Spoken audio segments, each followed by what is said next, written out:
I'm Mark Greubel. I'm the head coach for Waco Team USA Kickboxing, and I've trained multiple world champions. I'm Sergio Cunha, mixed martial arts coach. I coached 14 UFC world champions and 5 UFC Hall of Famers.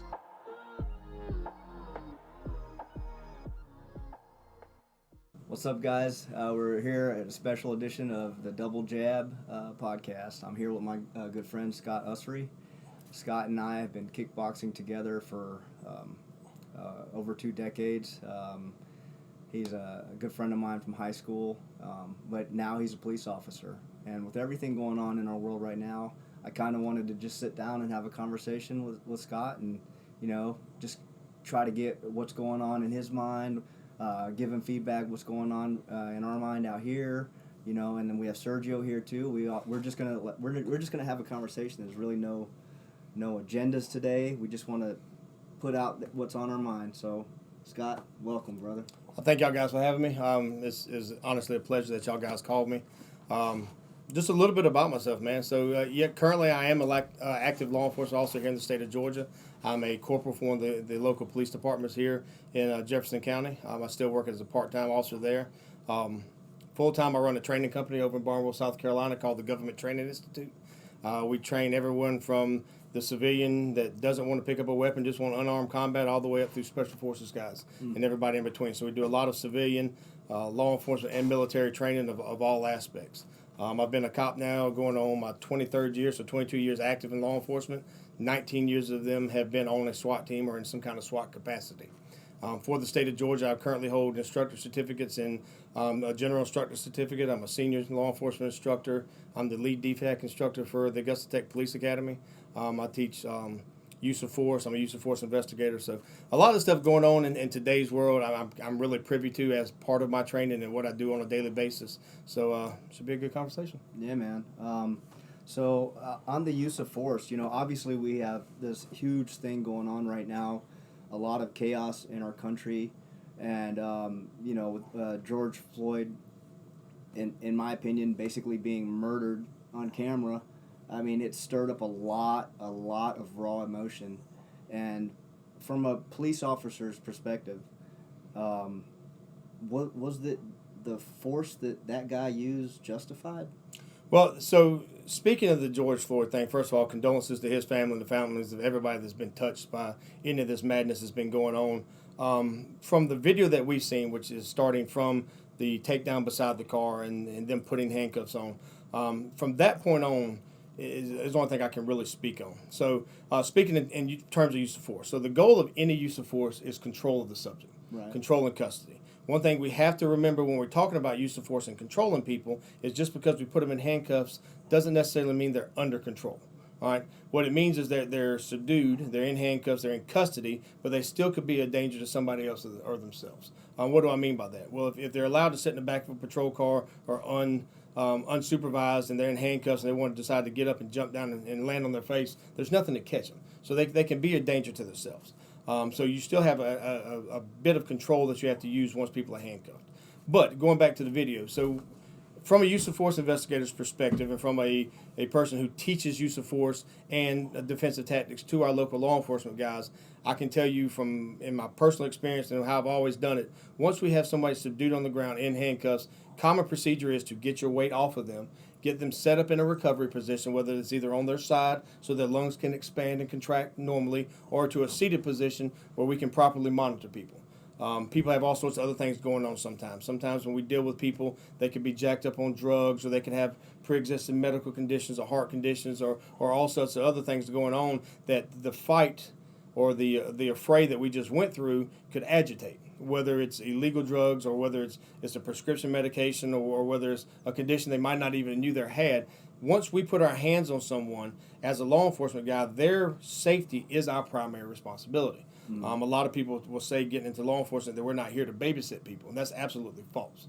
Once we come into contact with someone and we take control of them because we are controlling their movement, their safety and security is our responsibility. So viewing what I did on the video, once they had that man in handcuffs and he was no longer a threat to himself or others, which he did not appear to be, personally and professionally, I would have set him in a recovery position, whether it's on his side or in his case, I probably would have set him on his butt. So he's sitting upright and he can allow his lungs to contract. Yeah. At the point they had him in handcuffs, there was no need at all to have their knee on his neck, which is not a technique ever taught. It's something that can happen during an affray, but we always teach you to stay away from the C-spine and stay away from the neck and the trachea and things of that because it's so easily damaged, and there's no reason to have your weight on his back at that time. The more weight you put on, the harder his lungs and heart have to work to get air into the body, and it's a bad juju no matter what goes. So in my professional opinion, after watching just what I did on the video, after he was in cuffs, he should have been set up where they could have monitored him. Yeah.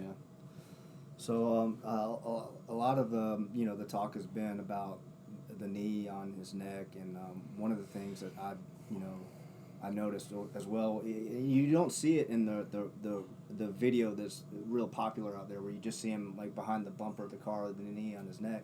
What you don't see is that other knee on top of his back where he can't expand his lungs. So it's almost like a double whammy. Like he's not only not getting enough blood to his brain from the carotid artery being cut off, but he's also not being able to pull oxygen into his system then I feel like that's why one of the reasons he is struggling so hard to speak, and it's such a touchy subject, man. Like the racism and the abuse of power have always been here. It's always been a part of our society, and how do we grow as human beings? How do we get past the stupid nature of thinking that if people are on a level playing field that we can't get along and all prosper?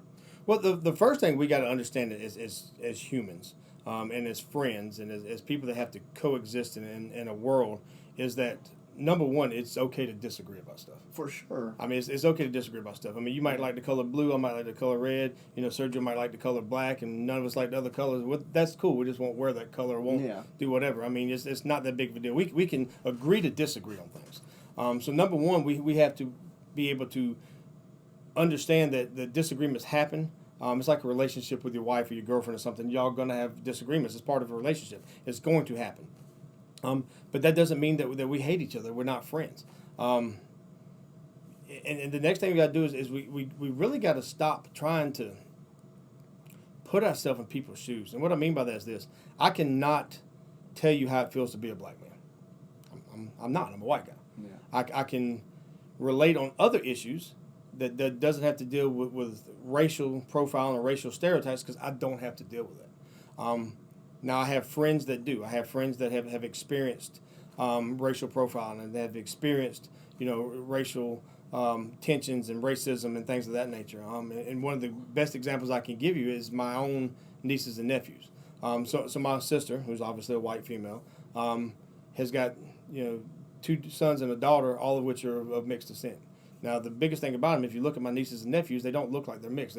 My oldest nephew, Patrick, looks like a black male. Walking down the road, you're going to see a 6'3", 6'4", black male walking down the road. It doesn't matter what his pedigree is and where he came from. He's a black male. So having people in my family that have experienced this, it really touches home to me because my whole family has been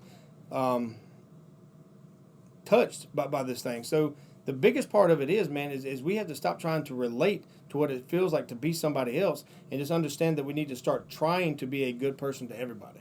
Right. Karma is one of the biggest things in life that we overlook. And, not trying to get religious on things or from a religious standpoint, but, it's just being a good person to good people, right? No matter what religious text you believe in, whether you're Buddhist or Muslim or Christian, there's some text in there that says that we need to do unto others as they do unto us. Man, I wish, every day that people would live by that mantra. Like, if so many more people just took it upon themselves to do that, to treat other people like they want to be treated, I feel like 90% of the problems on this planet would be taken care of almost, you know what I mean?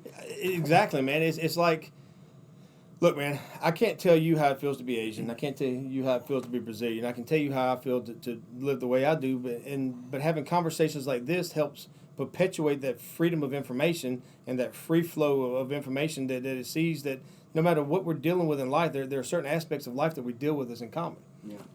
And racism is something that, it's never going away, man. It's never going to go away completely. No matter how much I beg and plead and want it to, it's not going to go away because we cannot deal with ignorance the same way we deal with people who break laws, right? So as a law enforcement officer, we have a system in place that when you violate a law, you go through a court proceeding. You know, we arrest you, you go to court, you get your day in trial, you get tried in front of 12 people, you get found innocent or guilty. It's a system. Well, for ignorance, there is no system. People's ignorance are people's ignorance, and there's nothing we can do to change that other than try to be the best people we can and set examples for that. And a good example of this is this. You know, one of the big things that we've seen here recently, besides, you know, the mayhem that's going on with the Aubrey case in Brunswick and the Floyd case now up in Minnesota, is all this COVID-19 stuff. Not getting on the, you know, the influenza thing, and is it real, is it not real, but it's been a very big pandemic that's affected a lot of people. During this thing, one of the things that I've seen is actually the racism being extended beyond the black and white issue over to the Asian community. I've got a large portion of my friends that are Asian, whether it be Filipino, Korean, you know, Chinese or whatever, and I've actually have been told stories, have been with people that during this time that they have actually had people tell them that they need to go back to China or call them chinks or do all this stuff. And it infuriates me. I'm in the car with him, I'm like, dude, this guy's more American than you are. I mean, like literally he was born and raised here in Augusta, and other than having, you know, a Chinese or Korean or Filipino last name, he's as red-blooded American as anybody else. And it's like just the ignorant level of people that go because somebody said that someone in China bit the head off of a bat and it turned into the COVID-19. I mean, I really didn't know Ozzy Osbourne was Chinese. I mean, I really didn't know he was Chinese. I didn't know it was going to come to this, but it's like, you know, the fear about Corona is real, and I'm not taking anything away from that, but I'm like, man, you have a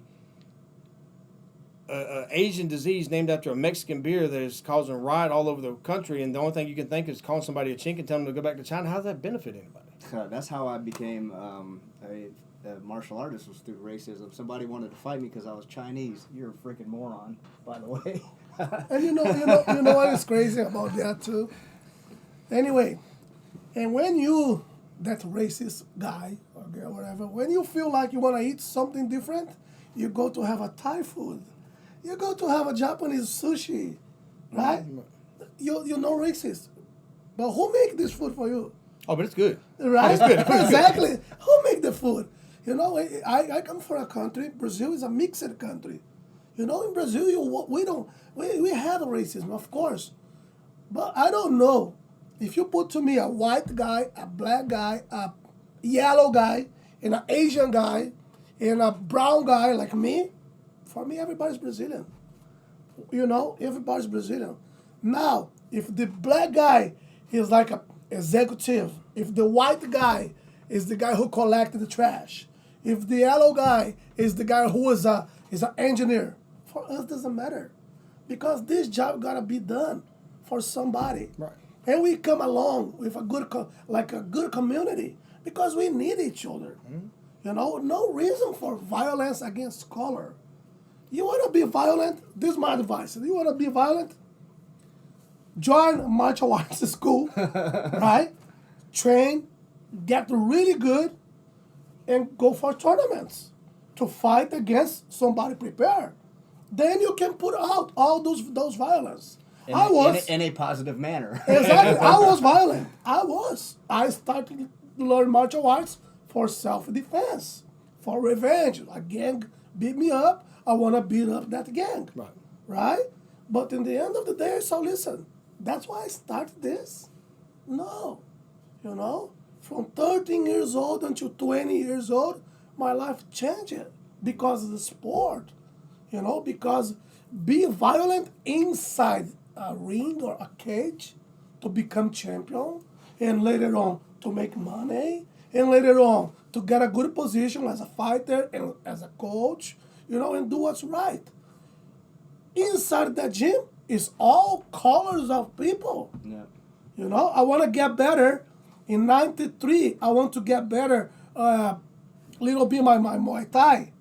You know, I went to Asia from Brazil, just Asian people. Later on, before the 90s, 98, 99, I want to have a better boxing. I went to Mexico, you know, and I came to States on 2000s to learn wrestling with a lot of my black fellows. You know what I mean? I don't see the color. Yeah. I just see we coming along in a good community and helping each other. You know, like, so I'm of mixed race. My mother's Korean. My father's of German descent. If you ever seen those fish where you can look through them and they're like translucent, like my dad's that white with red hair. So white is transparent. Yeah. So it's like, for me, it's really difficult to just automatically judge someone by the color of their skin. It is really it's kind of is really ignorant. But you was raised it this way, right? Well, the way you are raised can determine what is right and what's wrong. Well, so you're absolutely right. So it goes back to the whole Floyd thing is nature versus nurture, right? So where I came up with downtown Augusta, I grew up in Harrisburg, downtown Augusta. So for y'all watching don't know that downtown Augusta was kind of like a melting pot at that time. Growing up in LA has its privileges, and those of y'all from LA or those of y'all from Harrisburg know exactly what I'm talking about. We fought everybody, man. If you wasn't from my neighborhood, we fought you. One of the big things, and a very good friend of mine, whose name is Mitch, he's I Bleed Blue 706 on Instagram if you follow him. Mitch would tell you this story. Mitch lived in Underwood growing up. I lived down in Harrisburg, and the Boys and Girls Club at the time, or the Boys Club at the time, was in Harrisburg. So like the walk to and from the Boys Club was always like a fight because we was waiting for them, they was waiting for us, and we was like waiting, right? But like the Boys and Girls Club was like sacred ground. It was almost like in the Highlander. Once you step inside, like you can't kill each other, right? Outside you're trying to cut each other's heads off. Inside you can't mess with each other. So it's like, we'd fight up into the door and they would step in. It's like, hey man, you gonna play bumper pool? But it's like we were able to determine that, right? And it was like it wasn't a white and black thing because it was just, it's neighborhood on neighborhood kind of thing. But it made us grow as individuals, man. And it was like the way we were raised, even then, my dad never raised me to see color. And I had a very good upbringing down in Augusta. I spent a lot of my time out in Wilkes County, out in Georgia, which anybody knows anything about Georgia, Wilkes County is a very rural county. And my granddad, who is probably as redneck as the day is long, was of mixed culture also. My granddad was Cherokee Indian and European, and he looked like an Indian. So, if you see him, he got a lot of that racism stuff back then from the Indian side of it. But, even then how they talked and how they used words that, you wouldn't never use now, is you learn the flexion in how you do stuff. I was literally 13 years old before I realized that my Aunt Mimi wasn't black. And everybody said, well, how you know that? I was like, dude, she whooped my butt if I'd done something wrong. She changed my diapers when I needed to be changed. If she told me to go out and do chores, I better go out and do it, or Papa's going to spank me. She took care of my uncle, who was a paraplegic because of polio, and it was just how it was. You learned to respect your elders. It didn't matter if she was black and I was white, because if I didn't do it, that strap that my granddad was going to beat me with, it didn't care what color you were. He's going to bend you over and tan you high. Yeah. So it's like, I never grasped to understand. Obviously I knew that she was not the same color as we were, but it didn't matter. She was my aunt. I respected her. I'd done what she said, and if I didn't, there was consequences, which is part of what's going on in today's society. There's no consequences to not doing the right thing. Yeah. Think about it. Just in our generation alone, man, especially you, and I know your mom, and I know how she is. Your mom told you not to do something, you did it. Why is that? He knows her past. He knows her past. Because I've already been there. I know. I love my mom, so he's not gonna say why. I love your mom too, a lot. But it's like, even then, it's like, hey man, change the TV channel. And if you didn't get up right then to change the TV channel, the next thing you know, you got a backhand, and then you still change the TV channel. Right. There was consequences to what we'd done back then. But it made us who we are today. I'm telling you, man, growing up, I thought my dad was the meanest guy in the world. I'm like, dude, man, this guy's freaking Satan, man. Like, he's always beat me. But now I'm getting up and having two young kids, or two teenage kids, a 16-year-old son and soon to be 16-year-old daughter, soon to be 16-year-old son. I see it, man. I see it. Like, my 14-year-old's like right there at that cusp where, like, he's growing into his own. He's playing football. He's getting bigger. I'm like, I'm waiting on him to take a shot at the title. I did it. It didn't work out. That's a true but story. I did it. When I got before my first marriage, I wrote my mom an apology letter. Is that how bad it was? Well, I understood then. Yeah. Because my first wife had a son, and how difficult it was. Like, my mom had 3 jobs. She worked 3 jobs. So in my household, we had my mom, my dad, my grandma, my aunt, my uncle, and my 2 brothers and myself in a tiny little house in South Augusta. And I think about how I grew up. Like, man, I had to work at the flea market for $3 a freaking hour and help pay the bills every now and again. It's like, damn, man, we were poor. Like, we were freaking poor, dude. But we're happy. I was super happy. Super happy. It was the weirdest thing. Like, I remember being a kid and thinking, like, man, my childhood's perfect. Right. And now I understand the sacrifices my mom and It's dad made. because your mom Yeah. did that sacrifice. What you do daily for your kids have a better life. What you do, what I do. Right. Because we want these guys to have a better life. But it's still, in the end of the day, our jobs to teach those guys what is right and what is wrong. Yeah. They don't know. Sometimes we just assume, they know. They know. Kids, 12 years old. Yeah. Even 17 years old, my son's 19. Do you believe these guys, they already know something about life? They don't know. Right. It's still our job to tell those guys, listen, this is right and this is wrong. Yeah. That's the only way they learn. And we are so blessed to have that chance, our parents, our family, or our friends who help us to get in this point. Some people don't. Yeah. Some people don't have this support or this straight line in life to do what's right. And that people get lost. I'm sure you see this every day. Get lost in alcohol, drugs, crime, right? Well, and that leads us back to exactly what we're talking about now, is that teaching element of society that we've really lost. I mean, so political correctness is killing this nation. It's my personal opinion. Political correctness is killing this nation. Here's what I mean by that. Sometimes you just got to call a duck a duck. I mean, if somebody does something wrong, instead of being like, well, hey, maybe we should use a different word, it's like, no, man, you're stupid. That's wrong. You shouldn't do it that way. Just call it out, man. And law enforcement is the same way. So on the Floyd case, you got 3 officers that were not charged at first and 1 officer that was. In my opinion, having watching it and watching what went down, the other 3 officers are just as culpable in that death as he is. And the reason being is because they seen what was going on. They did nothing about it. And it goes right back to what you're talking about right and wrong. If I see somebody who is a friend of mine or is a companion of mine or is a work associate of mine and they're doing something that is not right, that is going to harm somebody else, it's incumbent upon me as the person who has to look at themselves in the mirror every night to go up there and fix it. Exactly. And they have to fix it. If something is obviously going awry, do something. Right. Do something. It's like, look, man, no matter what happened, so let me back up. We don't get called to be cops. We choose to be cops. Right. Just like we choose to be instructors, or we choose to be firefighters, we choose to be Bratistas at Starbucks or whatever. We choose this job. So if we're getting to this line of work and with the intentions to do the wrong thing, we're going to do the wrong thing. All right? So if you get in here and your intentions are truly to do the right thing and you see another cop doing something wrong, it's still your responsibility to check them. Absolutely. I mean, peer pressure works all the time. And think about it. In the gym is one thing. I mean, and Mark's a good example of this, and I'll harp on it for a second as long as we fought together.